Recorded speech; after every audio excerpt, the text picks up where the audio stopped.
Travel with যাযাবর চ্যানেলে আপনাদেরকে স্বাগত। অমরনাথ যাত্রার তৃতীয় পর্বে আজ আমরা এসে পৌঁছেছি চন্দনওয়ারি বেস ক্যাম্প। খুব ভোর 4টের সময় আমরা পেহেলগামের হোটেল থেকে বেরিয়ে পেহেলগাম বেস ক্যাম্প থেকে শেয়ার কার করে এই চন্দনওয়ারি বেস ক্যাম্পে এসে পৌঁছাই। শেয়ার গাড়িতে পার হেড 200 টাকা করে ভাড়া নেয়। এই বেস ক্যাম্প অর্থাৎ চন্দনওয়ারি বেস ক্যাম্প থেকেই আমাদের হাঁটাটা শুরু হবে। আপনারা দেখতে পাচ্ছেন সামনেই পর্যাপ্ত নিরাপত্তা। এই নিরাপত্তার বলয় পেরিয়ে আমাদের প্রথম স্টেপ আমরা রাখব। এই সামনে যে গার্ড রেলিং দেখা যাচ্ছে, সেই জায়গাটাতে আমাদের সমস্ত ব্যাগ এবং RFID কার্ড চেক করেই আমাদেরকে ভেতরে প্রবেশ করতে অনুমতি দেওয়া হবে। আমরা পেহেলগামের হোটেল থেকে বেরিয়েছিলাম ভোর 3:30 নাগাদ। সেখান থেকে নিচে নেমে এসে যে শেয়ার ট্যাক্সি স্ট্যান্ড, সেখান থেকে আমরা গাড়ি ধরি। এরপর আমরা পৌঁছে যাই চন্দনওয়ারি বেস ক্যাম্প। ইতিমধ্যে আমরা বেস ক্যাম্পের ভেতরে প্রবেশ করেছি। এখানে দেখা যাচ্ছে একাধিক লঙ্গরখানা। এই অতি সকালবেলায় আপনি চাইলে যা ইচ্ছে খেতে পারেন বিনা পয়সায়। প্রতিটা মানুষ খুব ভক্তির সঙ্গে সকালবেলাতেই যাত্রা শুরু করার আগে কিছুটা ব্রেকফাস্ট বলতে পারেন, খুব সকালবেলায়, কিংবা চা বিস্কুট যে যার পছন্দ মতো খাবার এখান থেকে খেয়ে নিচ্ছে। তারপরেই শুরু হবে আজকের প্রথম গন্তব্য শেষনাগ পর্যন্ত দীর্ঘ 12 কিলোমিটার হাঁটা। এই প্রথম স্টেপে আপনি যখন চন্দনওয়ারি বেস ক্যাম্পের সিকিউরিটি ক্রস করে যাবেন, তারপরেই এখানে রয়েছে প্রচুর পরিমাণে ঘোড়া, কুলি, তারপর পটার বিভিন্ন রকমের রয়েছে। আপনাদেরকে অনুরোধ করবে আপনারা চাইলে তা ব্যবহার করতে পারেন। যদিও এখানে একটা কথা বলে রাখি, দাম দর কিন্তু প্রতি মুহূর্তে এখানে হয়। এই বিভিন্ন রকম যে লঙ্গরখানা, এই লঙ্গরখানাগুলো দেখলে আপনি বুঝতে পারবেন না এটা এখন সকাল না বিকেল। এত মানুষ, এত দর্শনার্থী যারা অমরনাথের উদ্দেশ্যে বেরিয়ে পড়েছেন, তারা বিভিন্ন লঙ্গরখানায় কেউ চা বিস্কুট, কেউ সকালবেলার টিফিন সেরে নিচ্ছেন এই লঙ্গরখানাগুলো থেকে।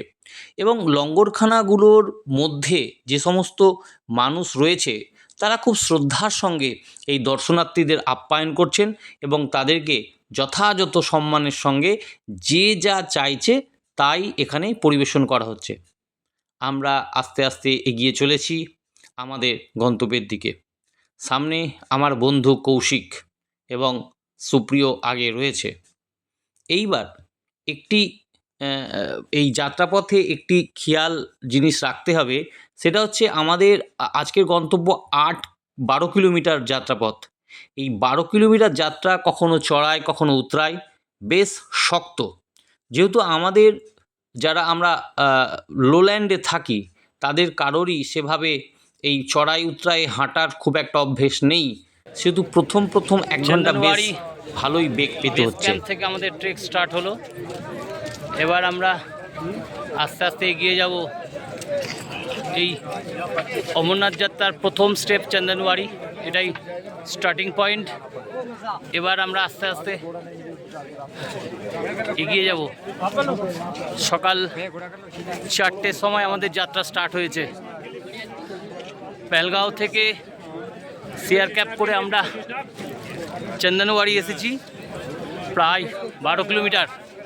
এবং এই 12 কিলোমিটারটা ক্যাবে করে শেয়ার কার্ড 200 টাকা করে লাগে। এবং চন্দনওয়ারি বেস ক্যাম্প থেকে হাঁটাটা শুরু হয় মূলত। এটাই হচ্ছে সেই অমরনাথ যাত্রার প্রথম স্টেপ। যথেষ্ট টাফ, কিন্তু আমাদের হওসলা বুলন্দ। আমরা হেঁটেই যাব। আমাদের পিছে আসছে আমার বন্ধু, চলে আসছে কৌশিক। অসম্ভব তার পিছনে বান্টি। বান্টি কই? হ্যাঁ, প্রচুর মানুষ একই গন্তব্যে এগিয়ে চলেছে আস্তে আস্তে। এখানে ঘোড়া, পটার সবই পাওয়া যাচ্ছে। যার যেমন ক্ষমতা তারা পটার বা ঘোড়া নেবে, নিচ্ছে। নেই নেই, আবার দেখা হবে সামনে গিয়ে গিয়ে কিছুটা দূরে। প্রতিটা মানুষের হাঁটার গতি দেখলে বুঝতেই পারা যাচ্ছে আমরা কেউ এই রকম পথে অভ্যস্ত নেই, কিন্তু একটা অদ্ভুত টান এবং এই যে বড় বৃদ্ধ বয়স্ক মানুষদের যারা এই দুর্গম পথে হাঁটার সাহস দেখাচ্ছেন, তাদের দেখেই মনের মধ্যে অদ্ভুত একটা শক্তি সঞ্চারিত হচ্ছে। না, আমরাও এই পথ অতিক্রম করতে পারবো। আমাদের এখনকার উদ্দেশ্য শীষনাগ, 12 কিলোমিটার। আমরা 5:45 নাগাদ আমাদের যাত্রা স্টার্ট করেছি। এখন আনুমানিক 6:30। কিলোমিটারে মোটামুটি 1 কিলোমিটার আমরা উঠেছি। এখনও পর্যন্ত রাস্তা প্রচণ্ড চড়াই এবং বেশ টাফ জার্নি, কিন্তু আমাদের আত্মবিশ্বাস চরমে। অতএব হার মানার কোনো জায়গা নেই, আমরা এগিয়ে চলেছি। পেছনে আছে আমাদের 2 বন্ধু কৌশিক এবং সুপ্রিয়, ওরাও আসছে আস্তে আস্তে। তবে এই যাত্রায় ব্যাগ যতটা হালকা হবে ততটাই ভালো। ব্যাগ ভারী হলে টাফ, হাঁটাটা খুব টাফ। এখানে ঘোড়া, পটার সবই আছে। আপনারা চাইলে ব্যাগ পটারকে দিয়ে দিতে পারেন, 200, 300, 400, যাকে যেভাবে পারছে পটার নিচ্ছে।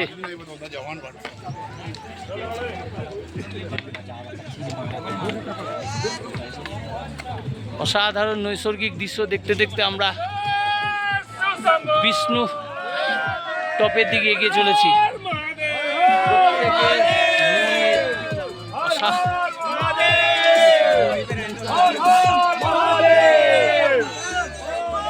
দেশের বিভিন্ন প্রান্ত থেকে মানুষ অমরনাথ যাত্রায় এসেছে। তাদের প্রত্যেকের আত্মবিশ্বাস চরমে। এত বড় প্রাকৃতিক দুর্যোগ, রাজনৈতিক অস্থিরতার মধ্যেও মানুষ হার মানেনি। দূরে দেখা যাচ্ছে কৌশিক আর সুপ্রিয় দাঁড়িয়ে আছে ওই সাইনবোর্ডটার সামনে। ওরা একটু রেস্ট নিয়ে নিচ্ছে। এই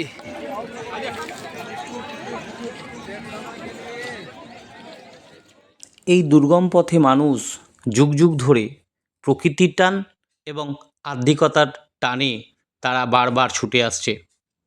প্রকৃতি যেন নিজের হাতে এই জায়গাটাকে যেন সাজিয়ে তুলেছে। যেমন অতি দুর্গম, তেমনি অনাবিল সুন্দর, যা ভাষায় প্রকাশ করা খুব অসম্ভব। মাঝে মধ্যেই কুয়াশা এবং এই মেঘের আনাগোনা সমগ্র যাত্রাপথের সৌন্দর্যটাকে কখনো কখনো অতিমাত্রায় বাড়িয়ে দিচ্ছে। আমাদের সামনের যে পথ আমরা দেখতে পাচ্ছি অতি দুর্গম এবং এই চড়াই উতরাই লেগেই আছে, কিন্তু মানুষের এনার্জি বা মানুষের যে ভক্তি, এতে কোথাও কম আমরা দেখতে পাচ্ছি না। আমরা ইতিমধ্যে আরেকটি বেস ক্যাম্পে পৌঁছে গেছি। এখানে আমরা সাময়িক বিরতি নেব, জলপান কিংবা আপনি এখানে চাইলে টয়লেটেরও ব্যবস্থা আছে। আপনারা চাইলে এখানে একটু বিশ্রাম নিয়ে আবার আমরা পরবর্তী গন্তব্যের দিকে আস্তে আস্তে এগিয়ে যাব। এই ছোট ছোট স্টেপে এই রকম ছোট ছোট বেস ক্যাম্প এবং এই রকমের ছোট ছোট বিশ্রাম নেওয়ার জায়গা আপনি পথে আরও 2-3টে জায়গায় পেয়ে যাবেন। আমরা ইতিমধ্যে জজিপালে পৌঁছে গেছি। এই জজিপাল এখানে একটি বিশ্রামের জায়গা বলতে পারেন। যাত্রাপথটা যেহেতু দীর্ঘ 12 কিলোমিটার, যথেষ্টই কঠিন, তাই এই জায়গাতে মানুষ এসে কিছুটা বিশ্রাম নিয়ে নেয়। যা এখানেও লঙ্গরখানার ব্যবস্থা রয়েছে এবং টয়লেটের পর্যাপ্ত ব্যবস্থা রয়েছে। এই জায়গাটাতে এসে আমরা একটু বিশ্রাম নেব এবং এখান থেকে আমরা খুব তাড়াতাড়ি এখান থেকে বেরিয়ে যাব আমাদের পরবর্তী গন্তব্যের দিকে। প্রচুর মানুষ, ভারতের বিভিন্ন প্রান্ত থেকে বিভিন্ন বয়সের মানুষ শুধু প্রকৃতির টানে এবং এই আধ্যাত্মিকতার টানে বাবার দর্শন পাওয়ার আশায় এই যাত্রাকে বেছে নিয়েছে। যদিও এই পথে দীর্ঘদিন মানুষ আসছে এবং প্রাকৃতিক দুর্যোগের মোকাবিলাও করছে। বিভিন্ন সময় আমরা শুনতে পাই যে অমরনাথ যাত্রায় গিয়ে প্রচুর মানুষ নিখোঁজ হয়ে যায়। তবুও এই শ্রদ্ধালু মানুষের যে চাহিদা, যে আশার টান, সেই টানে কখনো ভাটা পড়েনি। মানুষ দীর্ঘ যাত্রাপথ অতিক্রম করে এই বেস ক্যাম্পে পৌঁছচ্ছে এবং বেস ক্যাম্পের পর আমরা আবার পরবর্তী গন্তব্যে এগিয়ে যাব। আমরা দেখতে পাচ্ছি মানুষের এনার্জির কি লেভেল। এখানে গান চলছিল, সেই গানের তালে তালে সাময়িক বিশ্রাম, তার সঙ্গে নিজের মনের এনার্জির চার্জটাকে আরেকটু দিয়ে নেওয়া। এখানে অনেকেই অদ্ভুত অনাবিল আনন্দে তারা নিচে চলেছে। শুধুমাত্র এই দৃশ্য আপনি এখানে এলেই দেখতে পাবেন।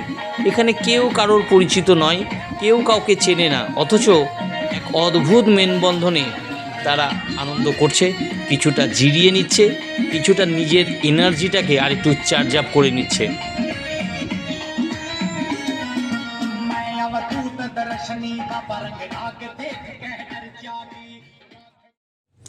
জজিপাল বেস ক্যাম্প থেকে আমরা সাময়িক বিশ্রাম নিয়ে আবার হাঁটতে শুরু করেছি। সামনে ধীরে ধীরে এগিয়ে চলেছে আমার বন্ধু সুপ্রিয় এবং তার সামনে আছে কৌশিক। অদ্ভুত এনার্জি। কৌশিক, আমি বিশ্বাস করতে পারছি না যে ও এই দীর্ঘ 12 কিলোমিটার পথ এত দুর্গম রাস্তায় কি করে হেঁটে যাচ্ছে। ও দীর্ঘ দিন ধরেই বলে আসছিল এই ট্রেকটা করবে, কিন্তু ও যে পারছে এটাতে আমরা সত্যি আনন্দিত। ওই দূরে দেখা যাচ্ছে সুপ্রিয় কিছুটা বিশ্রাম নিচ্ছে এবং কৌশিকও বিশ্রাম নিচ্ছে। রাস্তা ক্রমশ চড়াই উতরাই লেগেই রয়েছে এবং আমরা চাইলেও খুব জোরে হাঁটতে পারছি না, যেহেতু আমাদের এই রকম রাস্তায় হাঁটার খুব একটা অভ্যেস নেই। আমরা ধীরে সুস্থেই আস্তে আস্তে এগিয়ে যাচ্ছি। রাস্তা বিভিন্ন সময় এতটাই খাড়া, এতটাই উঠছে যে আমরা চাইলেও খুব জোরে বা খুব স্পিডে হাঁটতে পারছি না। শ্বাসকষ্ট শুরু হয়ে যাচ্ছে। পাশ দিয়ে চলেছে শীশনাগ নদী। আমরা আজকের গন্তব্য যেখানে গিয়ে পৌঁছবো শীশনাগ, সেই জলধারা থেকেই এই নদীর সৃষ্টি।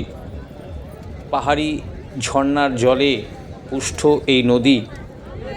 আমরা আরও একটি এইমাত্র বেস ক্যাম্পে এসে পৌঁছালাম। যাত্রাপথে এই বেস ক্যাম্প বিভিন্ন জায়গায় রয়েছে। এই বেস ক্যাম্পগুলোতে লঙ্গরখানা এবং টয়লেটের ব্যবস্থা রয়েছে, আপনারা চাইলে ফ্রেশ হয়ে নিতে পারেন। যদিও টয়লেটগুলো খুব একটা পরিষ্কার নেই, যেহেতু এত মানুষ, হাজারে হাজারে মানুষ এই রাস্তা দিয়ে হেঁটে চলেছে এবং এগুলো ইউজ করছে, তাই কারোর পক্ষেই এই টয়লেটগুলোকে পরিষ্কার পরিচ্ছন্ন রাখা খুব একটা সম্ভব নয়। যদিও আমরা চাইলে এই দায়িত্বটা নিতে পারি। আমরা যারা এই পথে বেরিয়েছি, আমরা যদি একটু নিজেদের মতো করে এগুলোকে ব্যবহার করি, জল ব্যবহার করি, তাহলে হয়তো অনেকটাই পরিষ্কার পরিচ্ছন্ন রাখা যাবে।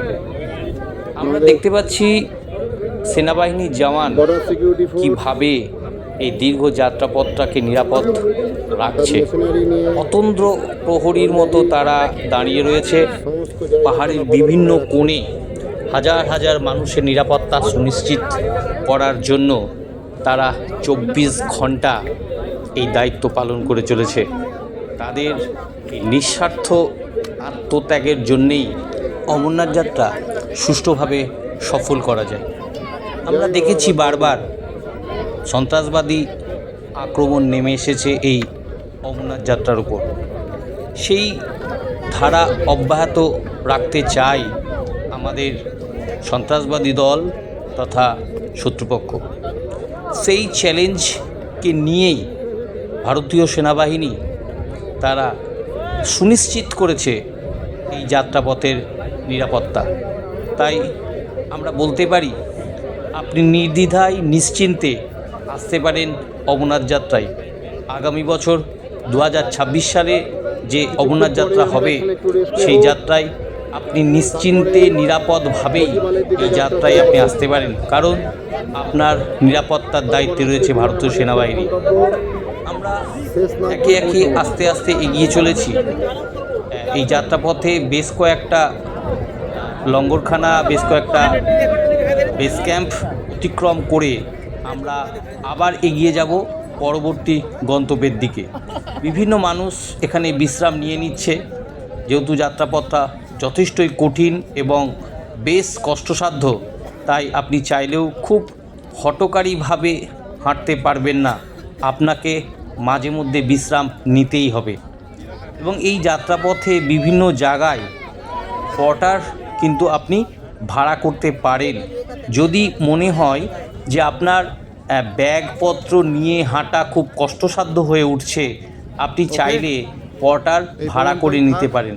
তবে একটা কথা মনে রাখবেন, কোয়ার্টার ভাড়া করার সময় তার যে আই কার্ডটি রয়েছে সেটি অবশ্যই আপনি আপনার কাছে নিয়ে নেবেন এবং আপনার ফোন নাম্বারটা তাকে দিয়ে দেবেন, এবং সে নির্দিষ্ট গন্তব্যে পৌঁছে গিয়ে আপনাকে ফোন করবে। এবং যতক্ষণ না সে আপনার আই কার্ড আপনি তাকে দিচ্ছেন, তার আই কার্ডটা, ততক্ষণ সে কিন্তু আপনার মালপত্র নিয়ে সে কোথাও যেতে পারবে না। সেই কারণেই তার আই কার্ডটা কিন্তু নিতে কখনোই ভুল করবেন না। যাত্রাপথ ক্রমশ আস্তে আস্তে কঠিনের দিকে যাচ্ছে। আমরা দূরে দেখতে পাচ্ছি শীশনাগ, সেই বিশাল জলরাশি। সেই জলরাশির জলেই সামনে দিয়ে বয়ে চলেছে শীশনাগ নদী। এই শীশনাগ যে জলধারা, তাই আজকে আমাদের গন্তব্য, এবং এই শীশনাগে পৌঁছতে আমাদের এখনও অনেকটা পথ অতিক্রম করতে হবে। ইতিমধ্যে আমরা শীশনাগ বেস ক্যাম্পে পৌঁছে গেছি। আজকের রাত্রিযাপন আমাদের এই বেস ক্যাম্পের টেন্টেই হবে। এখানে টেন্ট ভাড়া জনপ্রতি 600 টাকা করে নিয়েছে, যদিও এই রেট খুব একটু বেশি বলে আমাদের মনে হয়েছে। আবার দেখা হবে আগামী পর্বে। যদি আপনাদের আমার ভিডিও ভালো লেগে থাকে কিংবা তথ্যবহুল বলে মনে হয়, তাহলে অবশ্যই কমেন্ট করে জানাবেন এবং শেয়ার এবং সাবস্ক্রাইব অবশ্যই করবেন। আজকের মতো শুভরাত্রি। আবার দেখা হবে আগামী পর্বে।